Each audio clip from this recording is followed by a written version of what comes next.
আজকে আমাদের দ্বিতীয় দিন চলছে ড্রাগন ফলের হারভেস্ট বা পাশাপাশি হচ্ছে সরবরাহ কার্যক্রম। বাগান থেকে নিয়ে আসার পরে আমাদের এখানে সামনে রাখা হয়েছে, আর সেখান থেকে নিয়ে কিন্তু প্রত্যেকটা ড্রাগন আমাদের দেখে দেখে কাছ থেকে আসছি, এই যে সুন্দর করে কিন্তু আমাদের প্যাকিং করা হবে।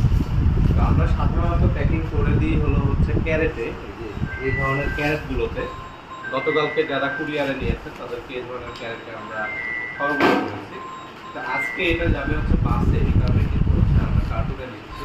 আজকে যেহেতু সাধারণত একদিনের মধ্যে পৌঁছে যায় কাস্টমারের হাতে, তো যারা বাসে নিতে চান আপনাদের যদি সুযোগ থাকে সেক্ষেত্রে আমাদের বললে আমরা বাসে দেওয়ার ব্যবস্থা করতে পারি।